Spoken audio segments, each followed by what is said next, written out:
سرمد ارے دربار میں یزید کے نام ہائے ہائے میرے مسافر کربو بلا حسین ہائے ہائے میرے غریب میرے محل ہائے ہائے تجھے نہ پانی کا قطرہ ملا حسین ہائے ہائے تمام تن تیرا ٹکڑے ارے پیاسے گلے پہ خنجرے بیداد چل گیا ہائے ہائے تڑا کے تیرا ہائے ہائے تڑا کے تیرا دان نکل گیا لینے نوا علی کے بضاعت تجھے اے کربلا خدا کے امانت اے خاک میری ماں کی ریاست یہ زمین شمع امامت ارے دامن تیرا بھرا میرے کھیتی اجڑ گئے ارے سرحد میں تیری بھائی سے زینب بچھڑ گئے مہماں بلا کے ہم سے دغا کے کیا کیا نہ ہم پہ جورو جفا کے ارے کچھ بھی ذرا نہ شرم و حیا کے گردن جفا سے شہ کے جدا کے ارے خیمے جلا کے اہل ستم شاد ہو گئے ارے ہم کربلا میں آنے کے برباد ہم کربلا میں آنے کے برباد ہو گئے جب لٹ کے کربلا سے ماشاءاللہ یہ تھے جناب اشتیاق حسن جعفری اور فرقان جو پیچھے ادا سے تو سامعین بھائی انجام دے رہے تھے میں مختصراً سلام آخر کے لیے جناب قاصد جعفری سے منتقل ہوں کہ وہ منبر پر آئے اور مختصراً سلام آخر پڑھیں قبلہ علامہ شہنشاہ حسین نقوی صاحب ہمارے درمیان موجود ہیں تمام مومنین جو فرشدہ سے باہر تشریف فرمائیں مطلب ہے کہ فرشدہ پہ تشریف لے آئے سلام قبلہ علامہ شہنشاہ حسین نقوی صاحب زیر منبر ہوں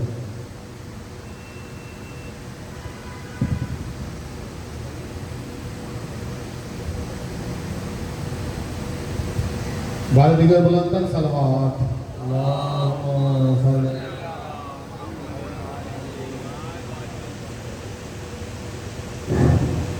بر محمد و آل محمد بلندن صلوات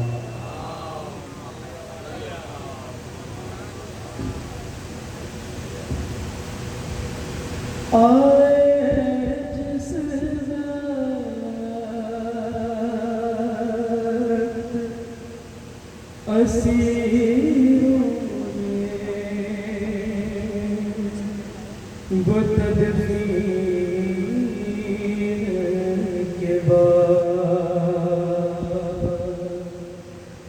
رو کے کر دیتے رہی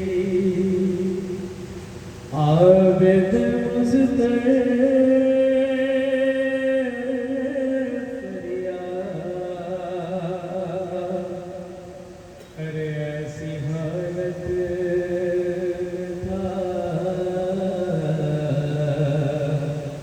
لاشا باس کا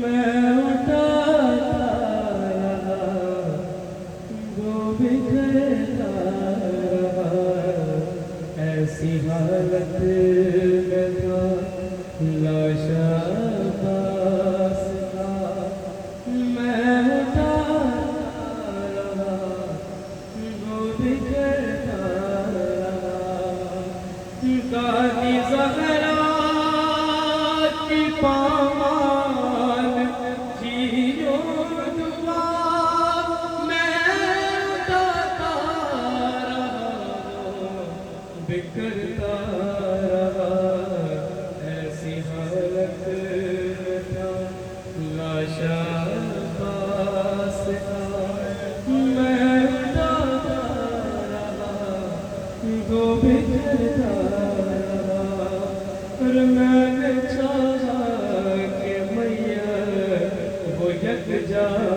رہے اپنے ہاتھوں سے بازو چچا کے چنے پتھروں سے لہینوں نے مارا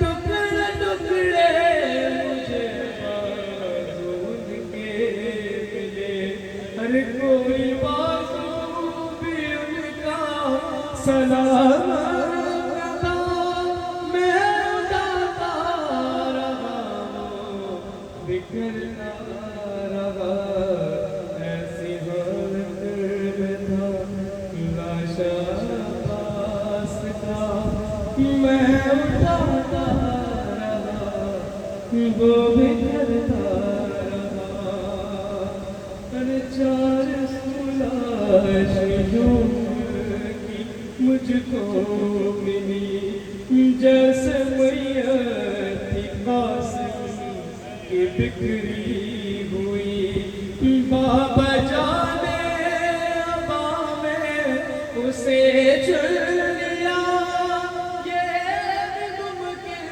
نہ تھا غربت میری ایک قیدی تھا میں کیسے لاتا میں اٹھاتا رہا بکھرتا رہا ایسی حالت میں تھا لاشا باس کا میں اٹھاتا رہا وہ بکھرتا رہا اور میں لڑتے ہوئے سے جب وہ گرا سر جدا جدا دونوں بازو جدا ارے میرا پتی برسوں کا کڑی ہے چچا 6 مہینے کے سر کے جتنا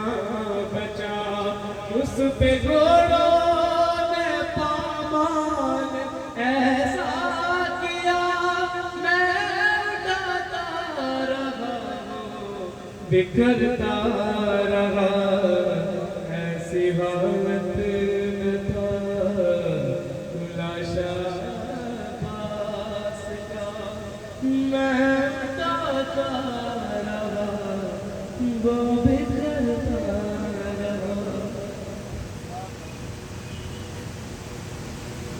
میں ملتمس ہوں خطابت کے فرائض انجام دینے کے لیے قبلہ علامہ سید شہنشاہ حسین نقوی صاحب سے ممبر قوم اور خطاب کرنا محمدین سے التماس ہے کہ دو لوگ بات روشن فرمائیں اوپر سے زیادہ تشریف لائیں نعرہ تکبیر نعرہ رسالت نعرہ حیدری نعرہ حیدری مرد آباد مرد آباد مرد آباد مرد آباد مرد آباد بندگار بلندتر صلوات اللہم صلی اللہ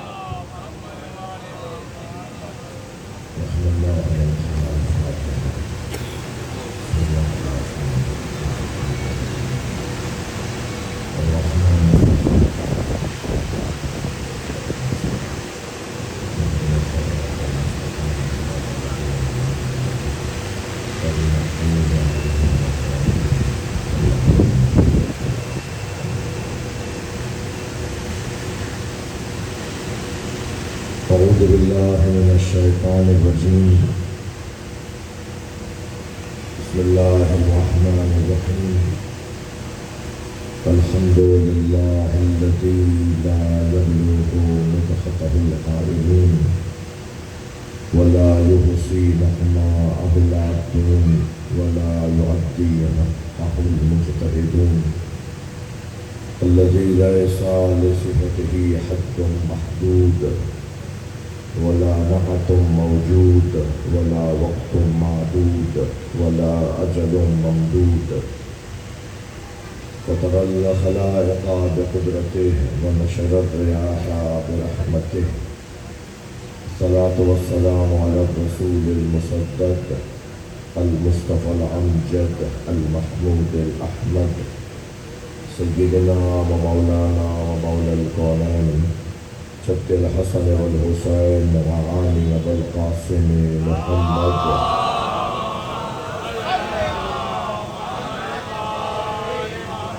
وآله الطيبين الطاهرين المعصومين الذين قال الله إنما يريد الله ليذهب عنكم الرجس أهل البيت ويطهركم تطهيرا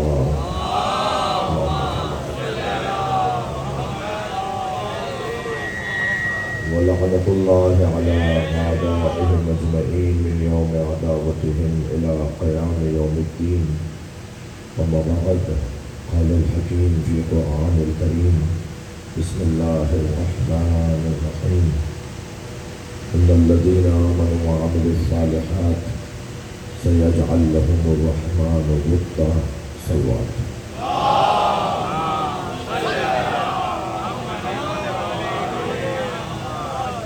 سورہ مبارکہ مریم کی آیہ کریمہ ہے جسے میں نے آپ کے سامنے پڑھا ہے۔ اللہ اپنے اس کلام میں صاحبان ایمان اور صاحبان کردار کو ایک عزت اور اعزاز سے نواز رہا ہے۔ یاد رہے اللہ کی نہ تو کسی سے رشتہ داری ہے اور نہ ہی اللہ کا کسی سے پڑوس ہے۔ ہم پڑوس کی بنیاد پر بھی خیال زیادہ کرتے ہیں اور ہم رشتہ داری کی بنیاد پر بھی خیال زیادہ کرتے ہیں۔ ہم کہتے ہیں صاحب جیسا بھی ہے رشتہ دار ہے، ہم کہتے ہیں صاحب کوئی بھی ہے مگر پڑوسی ہے۔ وہ پڑوسی کے حقوق تو اتنے زیادہ ہیں کہ مولا علی فرماتے ہیں کہ نبی سرکار پڑوسیوں کے بارے میں اتنا سفارش فرماتے تھے کہ ہمیں لگتا تھا کہ شاید میراث میں بھی ان کا حصہ ہو۔ ساغر صاحب آگے تشریف لائیے، ڈاکٹر عطیہ علی صاحب آگے ایک اور بلند صلوات پڑھنا۔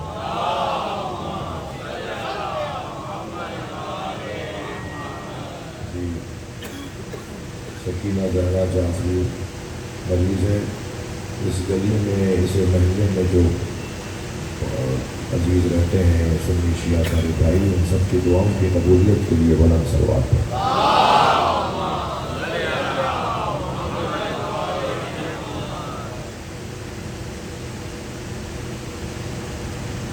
نہ اللہ کا کسی سے پڑوس، نہ اللہ کی کسی سے رشتہ داری۔ رشتہ داری تو اللہ کی ہو ہی نہیں سکتی، اس لیے کہ لم یلد ولم یولد، نہ وہ کسی کا باپ ہے نہ کسی کا بیٹا ہے، تو یہ رشتہ داریاں بھی نہیں۔ اچھا اللہ تو اللہ ہے، اللہ تو اللہ ہے، اللہ نے ان رشتہ داریوں کی وجہ سے جو معاشرے میں منفی پہلو سامنے آتے ہیں نا، ان سارے رستوں کو بند کر دیا نبی کے لیے، اور اعلان ہوا وما محمد آبا احد من رجالکم، میرا محمد تم میں سے کسی کا بابا نہیں ہے۔ ارے جناب زہرا کے بابا ہیں یا نہیں؟ لیکن یہ جو آیت کریمہ ہے نا، اسے کیسے سمجھیں گے؟ ایک جانب جب یہ آیت نازل ہوئی تو سیدہ نے پہلی مرتبہ آیت نازل ہونے کے فوراً بعد سیدہ نے آواز دے کر کہا یا رسول اللہ، اپنے بابا کو بابا کے کہنے کی جگہ پہلی مرتبہ کہا یا رسول اللہ۔ تو سرکار نے کہا تم نے آج مجھے بابا کیوں نہیں کہا؟ کہ بابا آج ہی تو آیت نازل ہوئی ہے۔ حضرت نے فرمایا میں تمہارا بابا رسالت کی بنیاد پر ہوں، یعنی یہ یاد رہے کہ یہ جو شانوں پہ نوازوں کو اٹھا رہے تھے، یہ نوازے کے رشتے سے نہیں، رسالت کے رشتے سے۔ سرکار کی رسالت کا حصہ تھا کہ حسنین سے پیار کرو، سرکار کی رسالت کا حصہ ہے کہ جناب زہرا سے محبت کا اظہار ہو۔ یہ جو اللہ کے یہاں تو یہ چیز نہیں ہے، تو پھر کس بنیاد پر پروردگار عالم لوگوں کے ساتھ اس کا تعلق ہے، اس کا رشتہ ہے، اس کا تعلق ہے، اس کا عنوان ہے، اس کا عاطفہ ہے؟ اللہ سے ہمارا تعلق، اللہ سے ہمارا تعلق۔ میں پھر آپ کی توجہات چاہوں گا۔ حضرت عیسیٰ کو ان کے چاہنے والوں نے ابن اللہ کہہ دیا کہ حضرت عیسیٰ اللہ کے بیٹے ہیں۔ جی یہ ہمارے جو مسیحی برادران ہیں، ہم انسانی بنیاد پر بھائی کہہ رہے ہیں انہیں، اور ویسے بھی مولائیوں کا مجمع ہے۔ علی مولا کے چاہنے والے سنی شیعہ میرے بھائی بیٹھے ہوئے ہیں۔ مولا علی نے تو یہ بہت روشن فرما دیا کہ تمہارے دو طرح کے بھائی ہیں، ایک تمہارا دین میں بھائی، ایک انسان ہونے میں بھائی۔ لہذا جتنا پیار تمہارا دینی بھائی میں ہونا چاہیے نا، اتنا ہی انسانی بنیادوں پر بھی تمہیں انسان سے پیار ہونا چاہیے۔ تو یہ پیغام ہے اس ورشہ کا۔ اما اخل لک فی الدین، مولا علی کا جملہ، مولا علی کا فرمان، اما اخل لک فی الدین اور نذیر لک فی الخلق۔ اے مالک، میں جہاں تمہیں گورنر بنا کے بھیج رہا ہوں مصر میں، وہاں تمہیں دو بھائی ملیں گے، ایک تمہارے دین میں تمہارا بھائی ہوگا اور ایک تم جیسے ہونے میں تمہارا بھائی ہوگا۔ تو ہم جیسے ہونے میں جو برادری ہے وہ بھی کم بڑی برادری نہیں ہے۔ تو یہ جو حضرت عیسیٰ کو کہہ دیا انہوں نے کہ یہ ابن اللہ ہے، اللہ کے بیٹے، کیوں کہا تھا؟ غلط صحیح، مگر ان کی دلیل یہ ہے کہ کیونکہ ان کے بابا نہیں تھے، بغیر باپ کے دنیا میں آئے حضرت عیسیٰ، اکیلی ماں سے دنیا میں آئے۔ تو کہنے لگے کیونکہ باپ نہیں تھے، اور اللہ نے ایک فرشتہ بھیجا جس نے روح ڈالی، جس نے دم کیا حضرت مریم پر، اور حضرت عیسیٰ دنیا میں تشریف لے آئے۔ تو یہاں سرکار نے بڑا حسین جواب دیا تھا، اور جواب ہی سب سے اچھا انہی کا ہے۔ تو حضرت نے فرمایا تھا کہ اگر حضرت عیسیٰ کے باپ نہیں تھے اس لیے تم انہیں اللہ کا بیٹا کہتے ہو، تو حضرت آدم کی تو ماں بھی نہیں تھی، تو حضرت آدم کو تو اللہ کا بیٹا نہیں بولتے تو اور پھر اچھا وہ کہہ رہے ہیں اللہ کا بیٹا، اور حضرت عیسیٰ کہہ رہے ہیں عبداللہ، وہ کہہ رہے ہیں ابن اللہ، یہ کہہ رہے ہیں عبداللہ۔ اور پھر اگر یہی طے ہو جائے کہ جس کا کوئی باپ نہ ہو وہ ابن اللہ ہو، تو سرکار سے زیادہ اچھا جملہ کسی اور کا نہیں ہو سکتا جسے قرآن نے اپنے دامن میں جگہ دی ہے۔ اچھا میں اور آپ جس نبی کو مانتے ہیں نا، وہ جو بول دیتے ہیں وہ آیت بن جاتی ہے۔ یہ ہستی کوئی اور ہستی ہے۔ کتنے ہی سرکار کے فرامین ہیں جو قرآن میں ہیں، اور اللہ نے اسے قرآن بنا کے نازل کر دیا۔ مثلا سرکار فرماتے ہیں ان کانا للرحمن ولد، اگر رحمان کا کوئی بیٹا ہوتا، اللہ کا، توجہ ہے نا برادر، اگر اللہ کا کوئی بیٹا ہوتا فانا اول العابدین، تو میں تو اللہ کا سب سے پہلا بندہ ہوں، میں تو اللہ کا سب سے پہلا بندہ ہوں۔ اگر جو سب سے پرانا بندہ ہو، سب سے پہلا بندہ ہو، ماں کی گود میں بندہ ہو، اسے تم ابن اللہ کہتے ہو، تو کچھ نہیں تھا، میں اس وقت بھی بندہ تھا، نہ آسمان بنا تھا نہ زمین بنی تھی، کوئی وجود ہی نہیں تھا، اور میں اللہ کا بندہ تھا۔ سرکار فرمائے، قرآن ہے یہ، صلوات پڑھ لیں نبی کی بات۔ تو عزیزو، بات بہت روشن ہے کہ اللہ نہ رشتہ داری کی بنیاد پہ کسی سے پیار کرتا ہے، وہ کسی کا رشتہ دار نہیں ہے، نہ اللہ کسی سے پڑوس کی بنیاد پر پیار کرتا ہے، اس لیے کہ اس کا کوئی پڑوس نہیں ہے۔ اور پڑوس یوں بھی نہیں ہے میرے بچوں، آپ سے توحید کا ایک منزل ہے جو گزار رہا ہوں، پڑوس یوں بھی نہیں ہے اللہ کا کہ اللہ کا جسم نہیں ہے، اور جس کا جسم نہیں ہے اس کا مکان نہیں ہوتا، اور جس کا مکان نہیں ہوتا اس کا پڑوس نہیں ہوتا۔ پڑوس کس بنیاد پر ہوتا ہے؟ بھائی مکان کی بنیاد پر ہوتا ہے نا، کہ آپ کے گھر کے برابر والا کسی کا گھر ہے، تو گھر تو اسے چاہیے ہوتا ہے جس کا جسم ہوتا ہے۔ اللہ کا جسم ہی نہیں ہے، اور اللہ کا جسم اس لیے نہیں ہے کہ جسم مکان کا محتاج ہوتا ہے، اور جو محتاج ہوتا ہے وہ صمد نہیں ہوتا، اور جو صمد نہیں ہوتا وہ اللہ نہیں ہوتا۔ یہ اللہ کی ہر وہ صفت ہمیں اپنے آپ کو اس سے بچا کے رکھنا ہے جس میں اللہ کی صمدیت پر سوال آ جائے۔ جی جس ہر وہ عقیدہ مجھے اور آپ کو اپنا عقیدہ ایسے لے کے چلنا ہے کہ جہاں بھی اللہ کی صمدیت پر فرق آ جائے وہاں پر وہ گویا اللہ نہیں ہے، وہ ہمارے دماغ کا تراشا ہوا کوئی ہے، اور جو دماغ میں آ جائے وہ اللہ کہاں ہے۔ لہذا ہمیں اللہ بھی ماننا ہے تو نبی سے پوچھ کے ماننا ہے، سرکار بتائیں گے اللہ کیسا ہے۔ بھائی سورہ ہو اللہ ہو احد سے شروع نہیں ہوا، اللہ چاہتا تو سورہ توحید کو ہو اللہ احد اللہ الصمد لم یلد ولم یولد کہہ کر شروع کرتا اور ختم کر دیتا۔ اللہ نے تو کہا قل هو اللہ احد، اے میرے مصطفیٰ تم کہہ دو وہ اللہ احد ہے۔ یا اللہ تو خود کیوں نہیں کہہ رہا؟ اللہ بھی وہ اللہ نہیں منوانا چاہتا جو مصطفیٰ سے نہ ملے، ہمیں وہ اللہ ماننا ہے جو نبی نے بتایا۔ تو اللہ کو کی معرفت سرکار دو جہاں ہی کروائیں گے، اور انہوں نے کروائی۔ سلمات پڑھیں ذرا محمد والے۔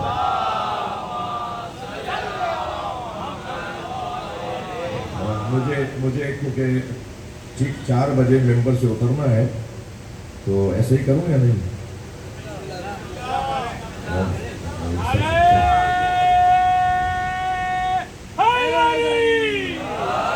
میرا تو بڑا دل تھا، اور جعفر صاحب آپ کو جانتے ہیں کہ ہم 1.5 گھنٹہ بھائی خطاب کرنے میں پتہ ہی نہیں چلتا، تو ہم تو بہت لمبی گفتگو کر رہے ہیں۔ بس وہ کیونکہ ویدر پہ مصروفیات کہیں سے آ رہا ہوں، پھر جا کر 3 مجلسیں ہیں کراچی میں، اور پھر سفر بھی ہے اور دن بھی ایسے ہی ہیں۔ شاید ہمارے دوستوں نے عادتاً یہی سوچا تھا کہ یہ جب ہم جب چاہیں گے بٹھا لیں گے، تو مجبوریاں ہماری بھی، آپ ہماری مجبوریوں کو سمجھیں، ہمارے سفروں کو سمجھیں۔ آپ تاخیر سے تشریف لے کر آئیں تو اس میں میرا قصور نہیں ہے۔ ایک سلوات پڑھ رہا ہوں۔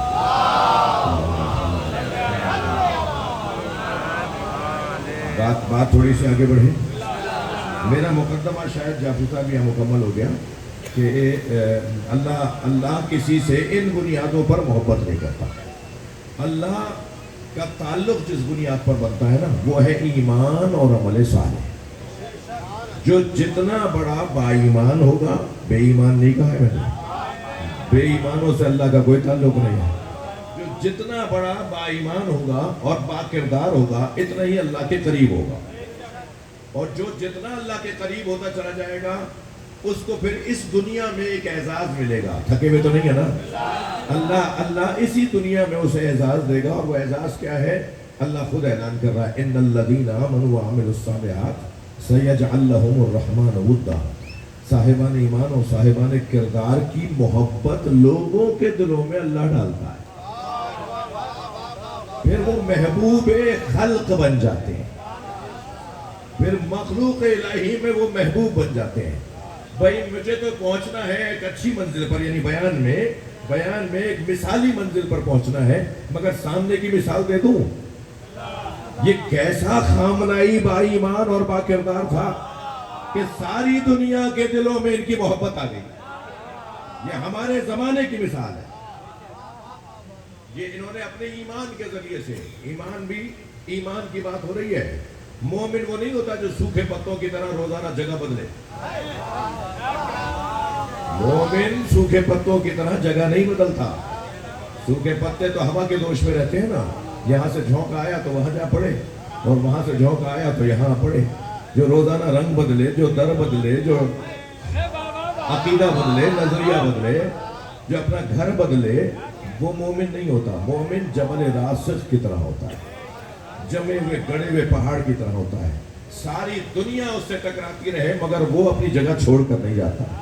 یہ مومن کا ایک انداز ہے۔ مومن کہ جو اپنے ایمان پر اپنا ایمان بیچ رہے ہیں۔ نہیں بھائی، ایمان بیچنے والی چیز نہیں ہے، ایمان کا خریدار تو اللہ ہے۔ جس نے کہہ دیا ہو کہ تم اس عقیدے کو محفوظ رکھو، اس نظریے کو محفوظ رکھو، میں خریدار ہوں۔ اور پھر جن سے بات ہو رہی ہے، وہ سنی ہو یا شیعہ ہو، ہیں وہ سب مولائی علی مولا کے چاہنے والے۔ ہم اس علی مولا کو اپنا مولا مانتے ہیں کہ جنہوں نے اپنا وجود سو کر بیچا ہے۔ یہاں لوگ جاگ کر محفوظ نہیں رکھ پا رہے،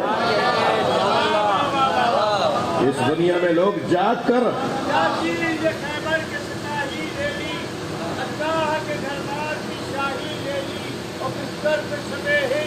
تجارت کے تحت سونا دیا کرتی ہے الہی۔ واہ، بلند صلوات پڑھیں محمد والا۔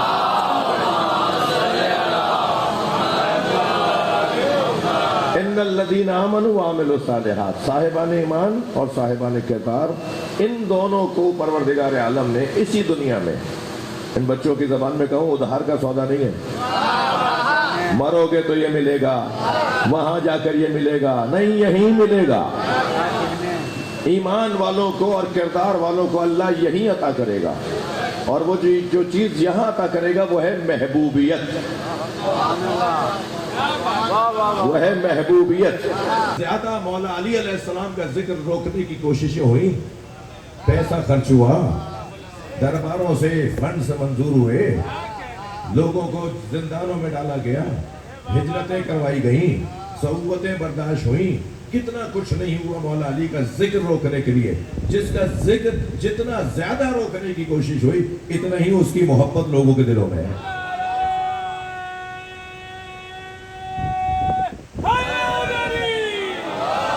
ماشاءاللہ ماشاءاللہ، محبت اللہ دلوں میں ڈالتا ہے۔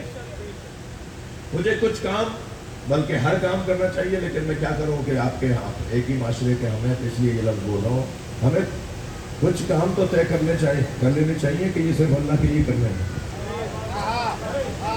وہ پہلے کہا جاتا تھا کہ نیکی کر کنویں میں ڈال، اب کہتے ہیں نیکی کر میڈیا میں ڈال۔ اب کہتے ہیں نیکی کر میڈیا میں ڈال۔ جب تک یہ تصویر سوشل میڈیا پہ آ نہیں جائے گی ایسا لگ رہا ہے جیسے اللہ قبول ہی نہیں کرے گا۔ ارے بھائی کوئی کام تو اللہ کی خاطر کر لو، کوئی کام تو اللہ کی خاطر کر لو، اور اللہ کی خاطر جو کام کیا جاتا ہے نا وہ کام چھپتا نہیں ہے۔ ہم اگر بتائیں گے نا لوگوں کو تو ہماری تو جتنی طاقت ہے اتنا ہی ہم بتا سکیں گے، اور اگر ہم نے اللہ کے حوالے کر دیا تو جتنی اس کی طاقت ہے اتنا ہی وہ ہمارا کام پھیلتا چلا جائے گا۔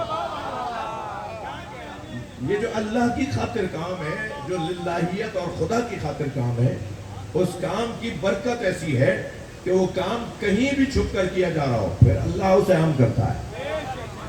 اس کے عام کرنے کا ایک انداز یہ ہے کہ اللہ لوگوں کے دلوں میں محبت ڈال دیتا ہے۔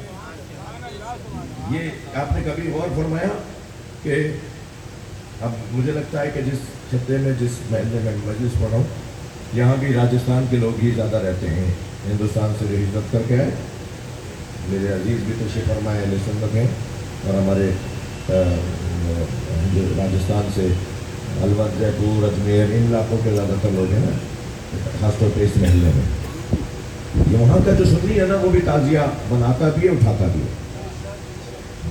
آج کل بعض لوگوں کا دماغ خراب ہو گیا وہ اور بات ہے، لیکن اگر وہ اپنے بزرگوں کو لیں نا کہ ان کے بڑے کیسے تھے، ان کے بڑے کیا کرتے تھے، تو ان کے بڑے جو ہے وہ کربلا کا ذکر کرتے تھے، گھروں میں تعزیہ بنایا جاتا تھا۔ بلکہ ہمارے یہاں تو اب تک خیرپور میں جو تعزیہ بنانے جاتا ہے وہ حیدرآباد سے جاتے ہیں، اور ہمیں تو کوئی شیعہ ملتا ہی نہیں ہے تعزیہ بنانے والا۔ ہاں، تعزیہ ساز، تعزیے کے کاریگر جو ہیں وہ حیدرآباد سے جاتے ہیں اور اہل سنت جاتے ہیں۔ تو یہ جو یہ کام ہے اہل سنت کا اور شیعوں کا، یہ مشترکہ نہیں ہے۔ وہ غزل لاؤ، وہ کس کا تعزیہ بنا رہا ہے اہل سنت؟ امام حسین کا۔ اس کا بنایا وہ اٹھا کون رہا ہے؟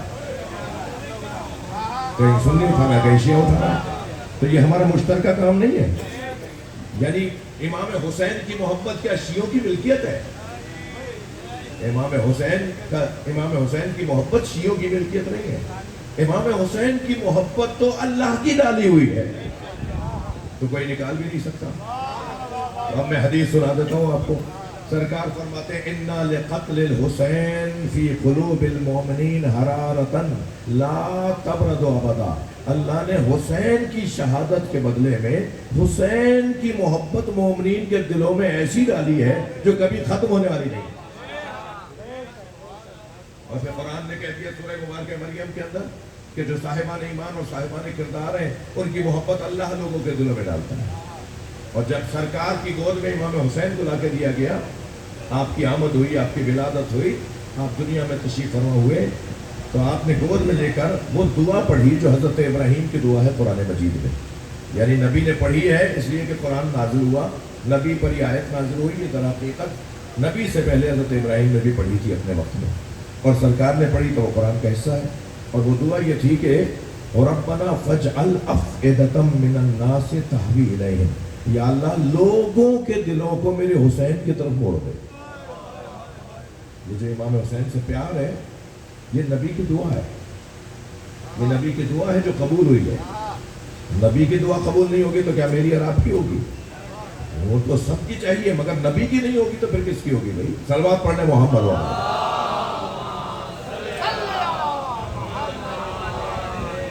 سرکار نے امام حسین کی محبت لوگوں کے دلوں میں آنے کے لیے اللہ کی بارگاہ میں دعا کی ہے، اور یقیناً ایسا ہی ہے کہ پھول تو پھول ہوتا ہے نا، اس کی خوشبو کو کہیں روکا نہیں جا سکتا۔